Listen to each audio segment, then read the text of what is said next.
human desire is bigger than the universe. Desire leads to anger and greed. And if we can free ourselves from desire, all these get dismantled. So what is causing desires to arise? Attachment leads to desire. Now, what is the cause of attachment? This is the most important piece of knowledge in the puzzle.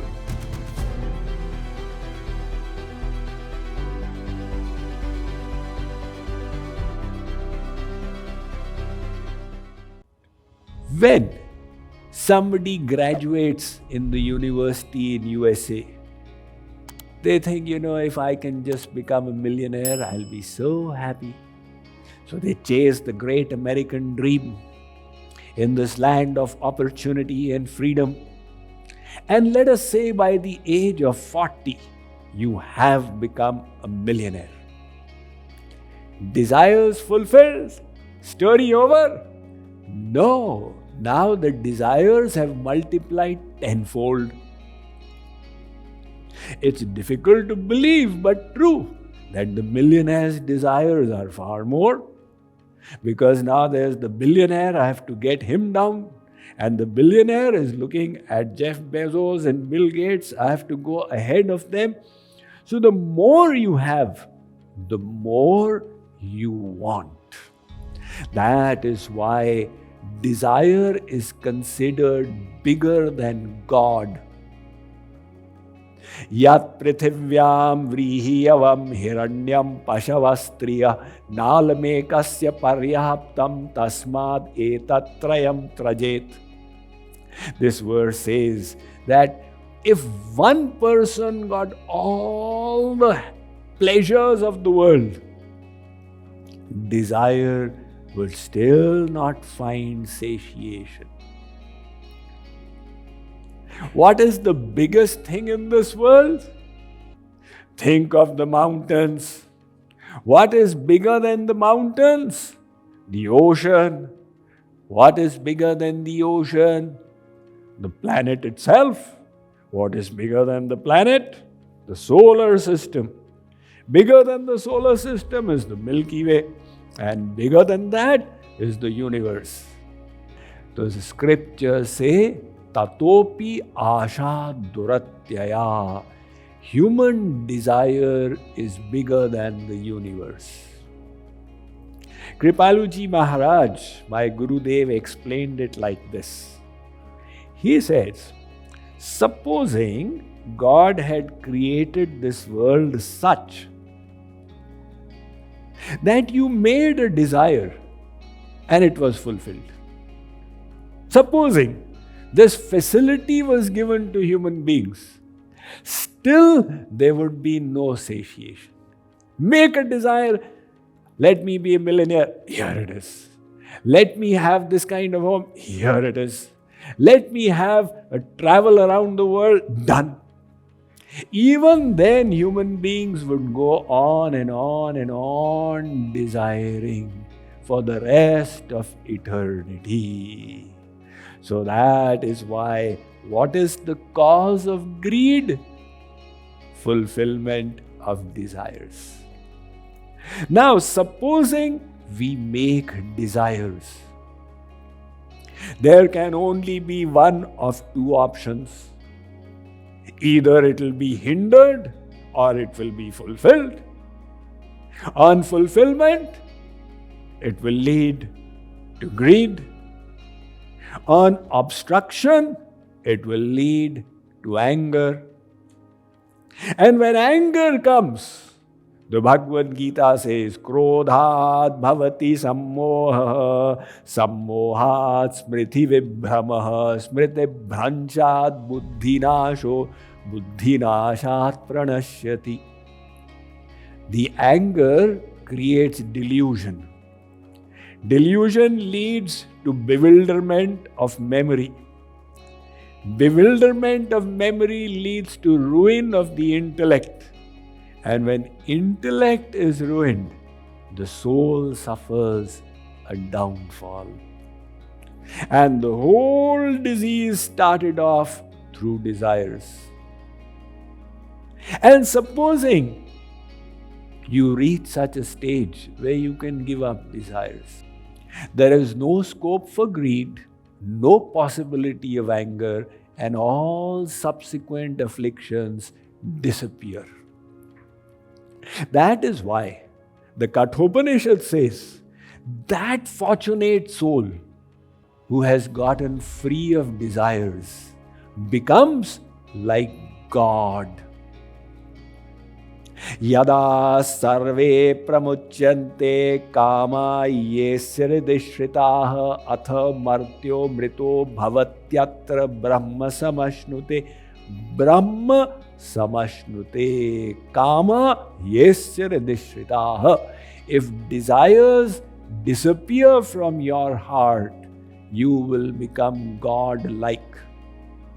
What further can the Vedas say about the potential that exists on freedom from desires?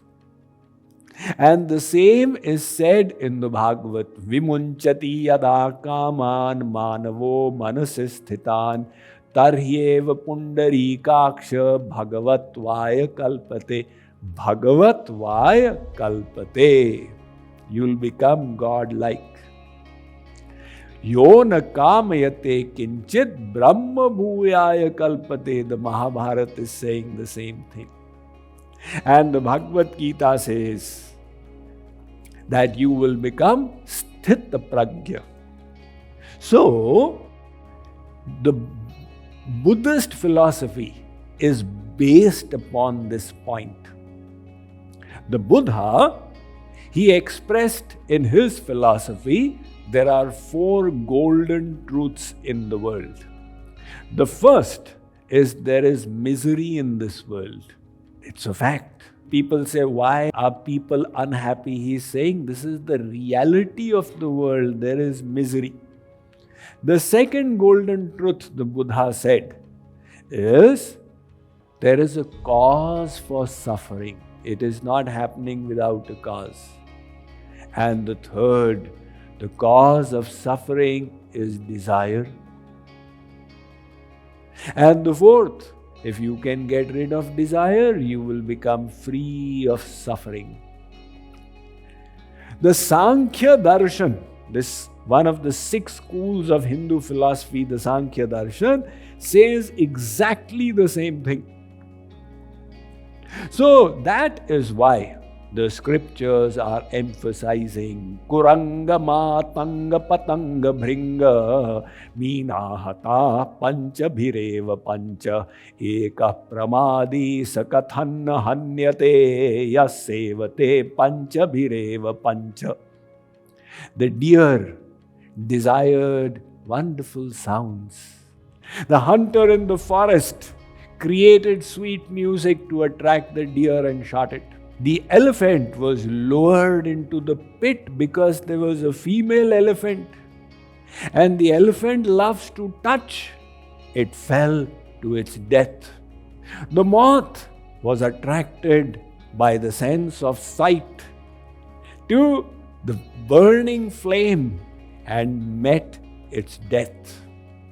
The fish was lured by the sense of taste, and it too got hooked by the fisherman. These creatures and the bee was lured by the sense of smell. It sat down on the lotus flower. It was sucking the nectar. It became evening time, and the lotus was closing with the setting sun. The bee thought, the lotus is closing, but let me suck a little more nectar. But the lotus closed a little more, that's all right, but let me suck a little more. Until the lotus was fully closed and the bee was trapped inside. Now if it is trapped, so what? The bee which can drill through wood is trapped in the lotus flower thinking, never mind, it's so wonderful. Tomorrow, again the sun will rise and the flower will blossom and I'll fly away. In the meantime, an elephant came, broke the lotus from the stem and ate it. The bee thought, this flower is going somewhere, I am also going along with it. It met its death. So the Sukti Sudhakar says, look, these creatures are getting trapped by one sense, and human beings who indulge all the desires of all the senses, what will happen to them? So now we have understood desire leads to anger and greed. And if we can free ourselves from desire, all these get dismantled. So what then is the cause of desire? Strike to the root. If desire is the cause of these two, what is the cause of desire? Not everyone experiences the same desire. Somebody sitting in the lecture starts thinking of chai. Somebody's mind goes to the TV show. Somebody starts thinking of my child who has gone to Austin to study. Somebody's mind goes to the dog. So what is causing desires to arise? Now we are coming to the root of the root. The Bhagavad Gita says, Sangat sanjayate kamaha kamat krodho bhijayate. Wherever your mind is attached, wherever your mind has developed the clinging, the asakti, now you will experience that desire again and again and again. You got your mind to cling to alcohol, you develop that particular attachment, you'll experience that desire again and again. Somebody else attached his or her mind to video games. Now the desire is for video games again and again. So wherever you have attached your mind, that is the desire which will torment you. This point is very important. Think about it again. It is not the intrinsic qualities of an object that create desires. It is always our own mental attachment. Like, for example, does alcohol have a wonderful aroma or a great taste? Say, Swamiji, what a stinking thing it is. But you ask the same thing to an alcoholic. He will say, who says it is stinking? The moment I get the whiff of whiskey, I start swaying from side to side. So it's not a great aroma that's causing this desire, it is one's own attachment. So attachment then leads to desire. And desire results in anger and greed. We have now come to the root of the root. I told you this analysis in Vedic psychology, I've never read it anywhere. Now, what is the cause of attachment? At every step, the mystery thickens. Why in the world does our mind get attached anywhere? Now, everybody's mind is attached different places. Somebody is so attached to money, they will sacrifice everything, health for the sake of money. So what is it that causes attachment? Where does this come from? This is the most important piece of knowledge in the puzzle. When we repeatedly contemplate happiness anywhere, When we repeatedly think, there is happiness here, there is happiness here, this thing will give me happiness, this thing is the source of pleasure. When we revise this thought again and again, the mind becomes attached. Dhyayato vishayan pumsaha sangasteshu pajayate. The Bhagavad Gita says, you keep on thinking there is happiness here, your mind will become attached.